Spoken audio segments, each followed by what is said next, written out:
Tapos kaprom di bali naghari-harian yung ano dito, yung mga Persian shield. Kung nakikita nyo, napaka-lush at napakadami. So ito puputulin ko ito ngayon kasi dito sa likod ng ano na to, napakaraming halaman dito. So natakpan niya lahat dahil lumago siya. Isang sanga lang yung kaprom din na nagsanga-sanga na napakarami. So syempre anong gagawin ko diyan, ay tatanim ko sa mga gilid para mapakinabangan, kasi sayang naman kung itatapon ko kung nandito lang kayo kapron, ibibigay ko sa inyo yan ng buo dahil napakadami niya.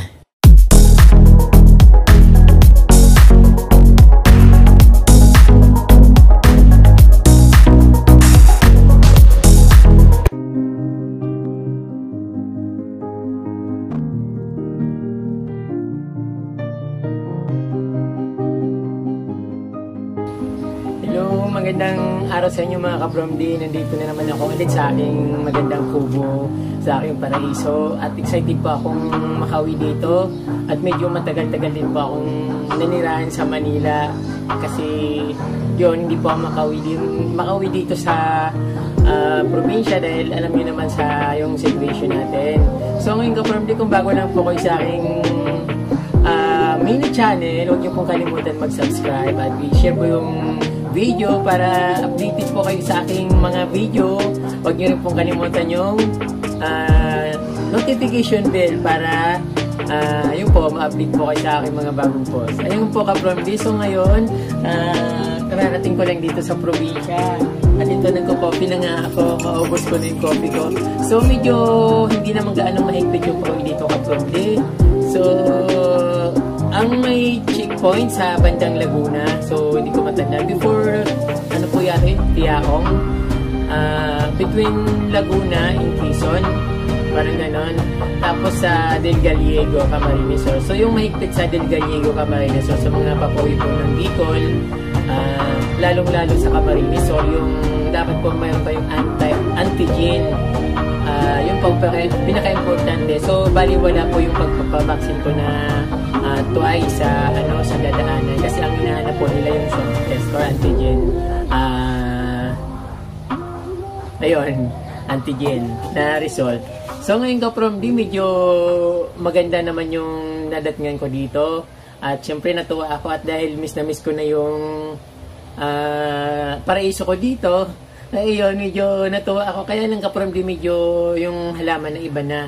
So, mas mataas na sa akin. Nung kung dati pinuputulan ko siya ng maliliit, ngayon ang tataas na nila ngayon. Pero kailangan puputulin ko ulit sila kasi napakataas na kapromdi. Nagmukha ng gubat yung paraiso sa gubat. Talagang, malaking pinagbago. So, kailangan malaki rin yung pagbabago yung gagawin ko sa kanya kasi nga, yun, na oversized na yung mga plants ko. So, yung mga white stone, intact pa rin. Puting-puti pa rin kasi pala kapromdi, hindi pala dito umuulan.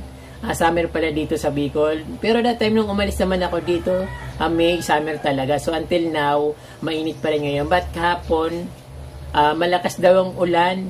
At siyempre yung nadiligan. So marami rin naman tayo na halaman ko. Maraming lumaki at maraming namatay. So yung iba naman ang papayat. Kaya yun ang papakita ko sa inyo ngayon. Kapromdi, pero maganda, excited pa rin kayo dahil napakaganda pa rin ng garden ko.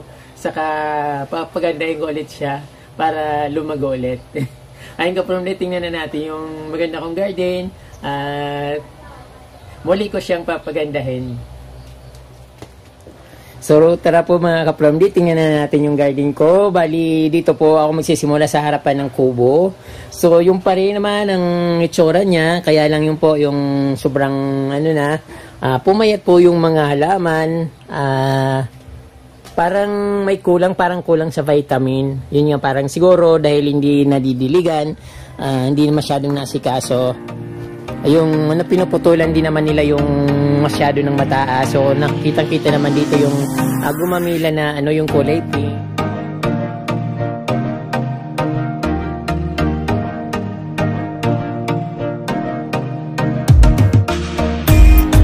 Ayan yung kapromdi. So ito yung harap ng kubo ko. So medyo may makulay pa rin, kaya lang kailangan talagang baguhin na, kailangan i-repair para maging maayos ulit kasi parang parang gubat yung kapromdi. Yung maliit na pag-alis ko, yung mayana, maliit lang siya pag-alis ko. Ito ngayon ang taas-taas na at walang mga dahon. At yung mga oregano, naghamba lang siya dito sa harap ng kubo. Ayan. Ay, ngayon ko lang ito napansin, yung tinubuan ng ferns, yung ko. Hindi ako nagtatanim ng ferns dyan, pero ayan yung wild fern ang tumubo sa aking kawain na nilalagyan ko ng golden photos. So, ayun, medyo papayat at matataba. Marami ka from day katulad nito, yung yung tanim ko dito na Monaika, natabunan na siya. So, parang hindi siya umasinso. Ayan. Kailangan tanggalin ko yung mga nakaharang sa kanya dahil isa ito sa pinaka-favorite kong halaman, yung Monaika. Yung kapamdi, yung mapuputi yung dahon. Ayan. Tapos kapamdi, bali naghari-harian yung dito, yung mga Persian shield. Kung nakikita nyo, napaka-lush at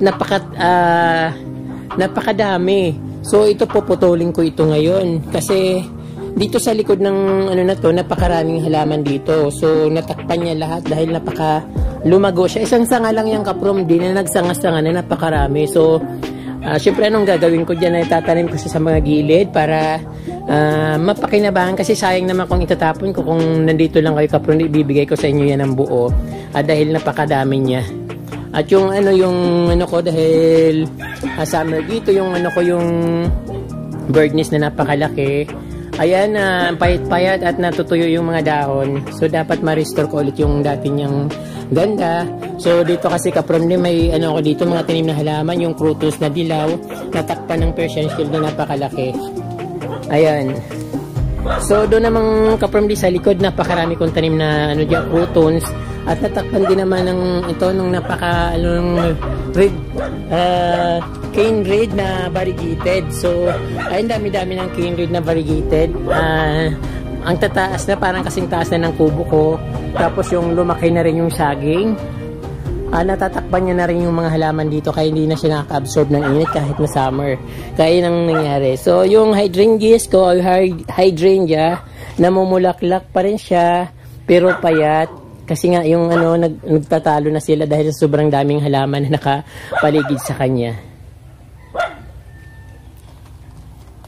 Ayun, yung ko dito. Ito na naman ako, nakalimutan ko na yung pangalan ko. Basta kapramdi, alam nyo na yon. So, yung kapramdi, yung harap ng kubo ko, medyo, na siya, malagubat yung halaman. Ayun. Pero parang kapramdi, pag tinignan mo yung halaman niya nandito, yung parang sa ibang bansa na mga halaman. So, yun, nakaka-amaze nga. Pero gusto ko pa rin siyang bawasan kasi sobrang lush. At dito naman sa sa medyo dito yung lagi kong pinapakita, yung dito, yung malago na mayana na nawala na. Sabi ng kapatid ko, matanda na raw naman kasi yung kailangan ng putulin. Kaya sa sobrang tanda na raw kaya pumangit na, natuyo na raw yung dahon. Pero okay lang naman kasi madali naman siyang palitan. At iyon, yung ko dito, begonia na pink. Ayan, maraming magagandang halaman dito kapramdi, kaya lang yun na sobrahan sa lush. At yun siyempre may pumangit nga, may may gumanda, may pumangit, may pumayat, may tumaba. At ito naman kapramdi, yung daanan ko dito sa side, parang masukal na siya dahil sa dami ng halaman na naghambalang. Yung oregano, ayan nakagumagapang sa dingding ko. At yung Persian shield na nag-ari-arian na dito sa harap ng pinto ko, ayun napakalaki. At siyempre puputulan ko ulit siya. Yung mga magagandang halaman dito na hindi naman siya nahalata na dahil sa sobra na pag-iwanan ng ibang mga kasabayan niyang halaman. Ayun, malabukid na yung ko dito, halaman ko sa kubo. So ngayon kapramdi, punta tayo sa likod. At ito muna kapramdi yung ko, giant photos, napakalaki umakit na sa dingding. So palagi naman yan, palagi ko naman pinuputol yan. Ang lalaki ng mga dahon niya. Pero ngayon parang hindi ko na lang puputulin. Ang problema diyan kaprom ni baka daanan ng ahas papunta sa loob. Ay, napakalaki niya. So, mayroon na naman akong pagkakaabalahan dito kaprom. Ito na naman yung napakadaming Persian shield. So, ang dami-dami kong Persian shield na tanim dito kaprom. So, marami akong puputulin. At siyempre sa dami yun, itatapong ko na lang din. At ito siyempre kaprom yung dito, yung likod ng bahay ko. Yung mga magagandang mayana na kulay pula, ito na. Na sila, papayat na. Malilit yung daw. Tapos ito yung pinagmamalaki ko na mayana na yung rare na mayana. Ito na rin siya. Medyo mataas na siya. Puputulin ko rin kasi para makagumanda ulit. Kasi pag hindi mo siya pinutol, mamamatay na lang yun. So, kailangan yung puputulin mo yung kung saan siya, yung may mga sangasang tumutubo. Doon ko puputulin. Tapos, siyempre, yung pinagputulan ko, tatanim ko ulit. So, ito yung, napakalaki na ng ko, yung alokasya. Ayan po. Then, ayan nga from yung gilid ng kubo ko, yung nakikita nyo palagi na malago na mayana, ito na siya, payatot na siya, puputulan ko din siya, at itatanim ko yung mga pinagputulan ko. Pero hindi ko alam kung saan ko itatanim kasi dami ko ng halaman dito, hindi ko alam kung saan ko itatanim. Ayun. So, yung likod naman ng kubo ko kaprom dito sa right, yung ginagawa kong nursery, ito na siya, masukal na siya dahil sa punong-puno ng halaman. Ayun, yung mga ko dito, mga caladium na pula, natunaw na. Ayun, at yung bonsai na niyog, ito pa rin siya. Maraming namatay na halaman kaprom hindi ko na alam kung ano yung mga tinanim ko doon, pero ang daming namatay. Hindi ko na matandaan kung mga anong halaman yun. So yung oregano nagkalat, yung mga Hawaiian tea plant, ayun yung variegate, yung kinred, ang ganda ng bulaklak ng kinred kaprom kulay puti, puputulin ko rin siya. Ayun, napakagandang bulaklak niya. Ay, hindi ko alam na ganito palang bulaklak niya, ngayon ko lang nakita na namumulaklak ito. So, ang alam ko, namumunga lang siya. Yung pala may bulaklak pala siyang maganda. Pero ang daming bunga, maraming lalabas na bunga sa bulaklak. Kailangan kong putulin din siya. At ito yung kamya na kinuha ko dun sa Ito ba yung kamya? Parang ito nga yung kamya. Ang laki na. At ito kaprom wow.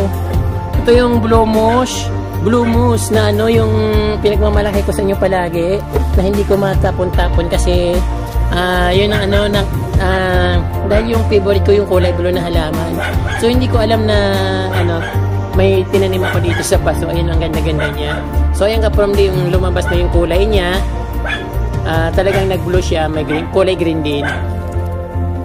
At yun nga kaprom yung punong-puno na dito.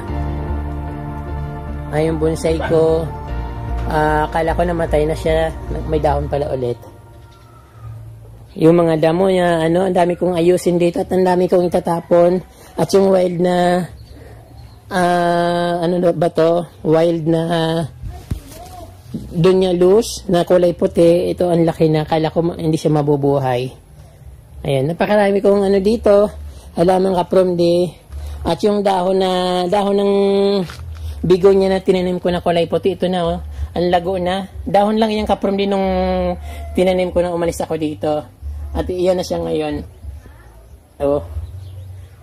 Ang gaganda. Kaya lang kailangan kong panibagong ayos ulit.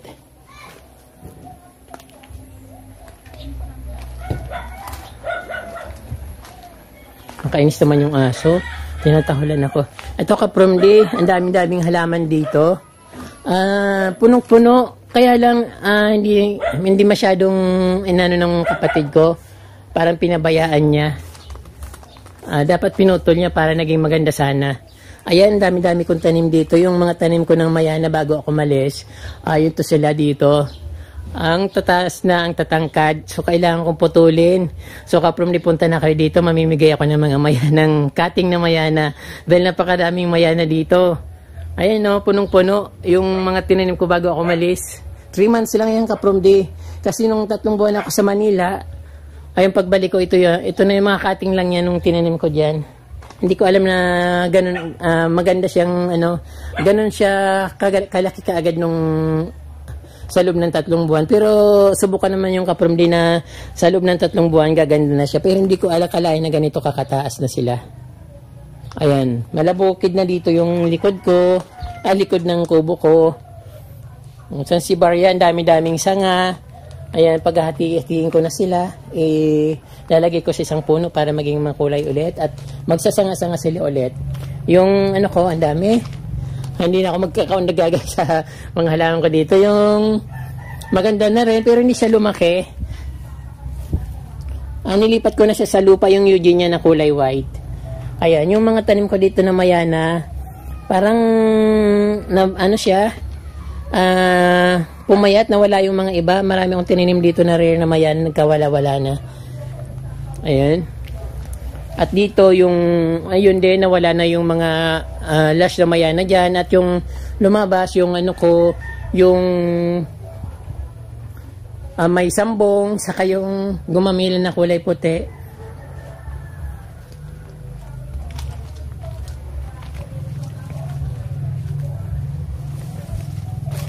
At ito yung magandang halaman ko dito. Medyo payat siya. Yung dunyalos na kulay pulang bulaklak. Ito katulad nito, dunyalos na bulaklak.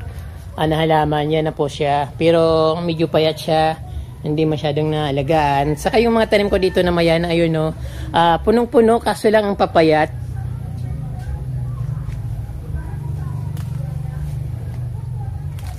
So, kailangan ko ulit na replanting. At punuin ko talaga ito ng mayana kasi yung mayana napakadaling lumaki at napakagandang tingnan niya, napakasosyal niya kapag punong-puno at yung pag kinulay-kulay mo siya na pag tumubo siya ng madami, napakagandang tingnan katulad ng mga pinupost ko na nakikita niyo kaprom di. Napakaganda niya kapag pinagsama-sama yung kulay by kulay. So, maganda siya. So, yung kawayan ko dito na, gumagapang na nakuha ko sa bundok. So, kulay itim to kaprom di, na kawayan. So, dapat puputulin ko rin ito. Ay, napakarami kong gagawin kaprom di. Wala naman nawala sa mga halaman ko, pero parang may inahanap ako na gusto kong halaman na hindi ko makita. Parang siguro namatay, kasi gusto ko yun.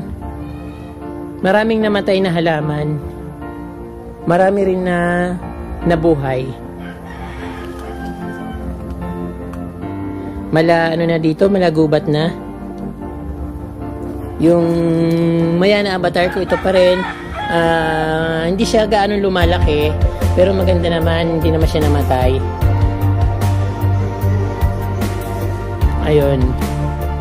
Napakarami ko pang halaman doon. So, hindi ko na mapuntahan, saka ko na lang ipapakita sa inyo. At siyempre, yung bugambilya ko, super doper pa rin po. Super doper pa rin yung bulaklak niya doon. Ayun. Siguro mga 3 araw ko ito lilinisin. Yung ferns na galing Manila.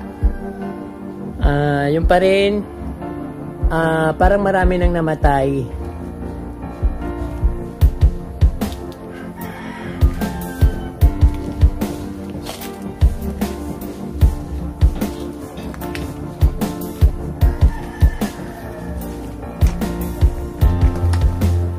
So, ayun po kaprom di yung ko dito, iniwanan ko na halaman. Sana bumalik sa dati at para gumanda ulit. So, madali lang naman po yan. Kaya lang, siyempre, mag-aantay ulit ako ng medyo matagal na panahon para bumalik sa dati yung mga halaman na dating maganda. So, kailangan lang ng tiyaga para maging may nilaga.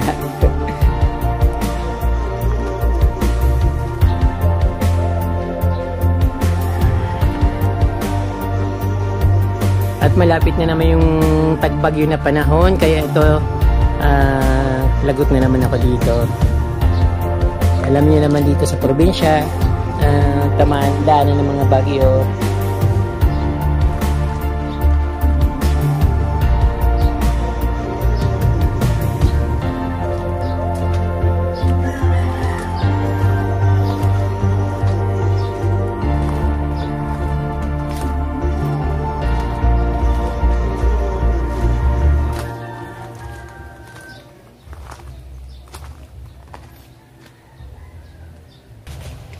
So, ayan po mga ka-Promly, nakita nyo po yung aking paraiso dito. Napakarami kong dapat ayusin, napakarami kong dapat putulin, at napakarami kong dapat itanim dahil na marami ang puputulin. So, marami pong salamat sa inyong ka-Promly sa inyong panunood, at huwag nyo pong kalimutan mag-subscribe at i-share po yung video. At don't forget to touch the notification bell para updated po kayo sa aking mga bagong post na videos. Marami pong salamat ka-Promly. Mabalos!